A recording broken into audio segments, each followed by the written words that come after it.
Hai semuanya, Assalamualaikum. Kembali lagi dengan aku Elisa Cooking.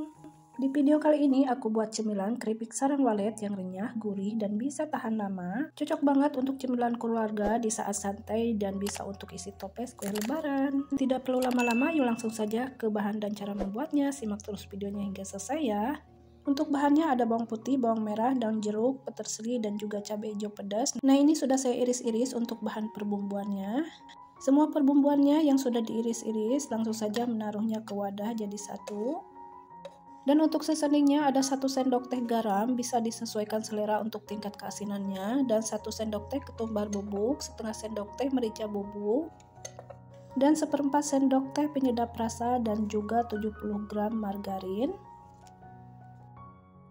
Nah, ini margarin yang membuat keripiknya renyah ya teman-teman, jadi margarinnya agak dibanyakin. Dan juga 4 sendok makan tepung beras, bisa diganti dengan tepung tapioka ya teman-teman, karena di sini saya tidak punya jadi menggunakan tepung beras. 2 sendok makan tepung jagung.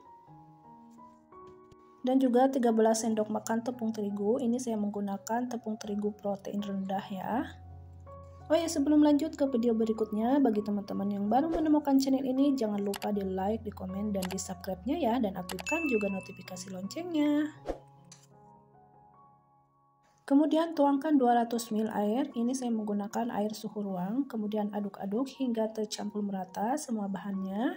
Ini saya menuangkan airnya secara bertahap sambil mengaduk adonannya. Airnya sudah saya tuangkan semua, ini sudah pas banget untuk adonannya. Terus aduk-aduk hingga tercampur merata dan kalis untuk adonannya. Untuk adonannya tidak terlalu lembek dan sedikit mengeras ya.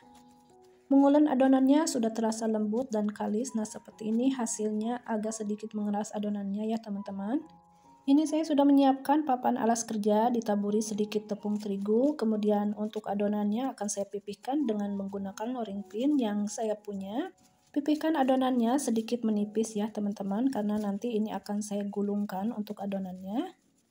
Nah, setelah dipipihkan seperti ini, saya taburi lagi dengan sedikit tepung terigu supaya tidak lengket saat digulungkannya. Gulungkan adonannya sambil sedikit dipadatkan. Nah, seperti ini mudah banget ya dan tidak lengket cara menggulungkannya.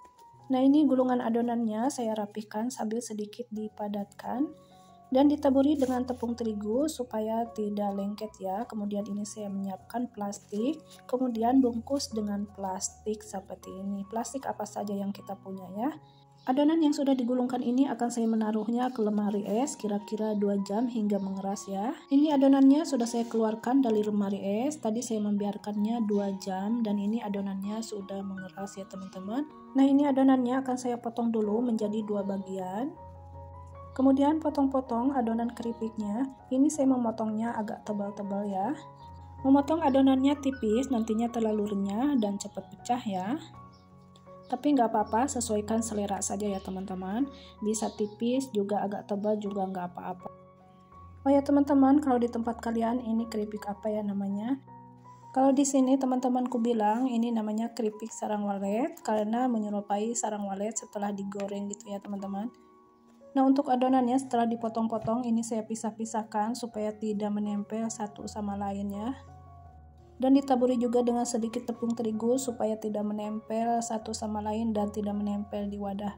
Nah, ini keripiknya sudah siap digoreng ya. Tentunya saya sudah memanaskan minyak. Nah, ini minyaknya sudah terasa panas. Langsung saja untuk menggoreng adonan keripiknya. Goreng adonan keripiknya secukupnya penggorengan yang kita gunakan ya. Nah, ini goreng keripiknya terlihat mengapung dan mekar. Gunakan api cenderung sedang saat menggorengnya ya, supaya tidak mudah gosong dan nanti matangnya sempurna untuk keripiknya. Nah, ini keripiknya sudah banyak di penggorengan. Kemudian ini saya urak-arik supaya tidak menempel satu sama lain dan supaya matangnya juga merata ya. Kemudian untuk keripiknya ini akan saya goreng hingga garing, kering, dan matang dan juga kuning keemasan.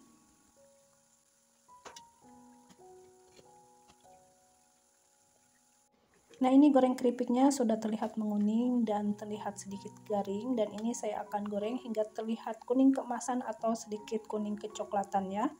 Nah, ini goreng keripiknya sudah terlihat garing, kuning keemasan, dan matang sempurna. Kemudian angkat dari minyak lalu tiriskan. Lanjut, ini saya menggoreng sebagian sisa adonan. Goreng hingga selesai semua adonan keripiknya. Nah, ini penggorengan yang kedua juga sudah terlihat menguning, garing, dan matang sempurna. Angkat dari minyak dan tiriskan. Nah, ini hasil yang sudah digoreng ya teman-teman. Hasilnya seperti ini, renyah, gurih, pokoknya ini enak banget. Ini cocok cemilan di musim dingin, nyemil bersama keluarga di saat nyantai, dan juga bisa untuk isi toples kue lebaran. Oke teman-teman, selamat mencoba. Semoga dengan resep saya ini bisa bermanfaat ya.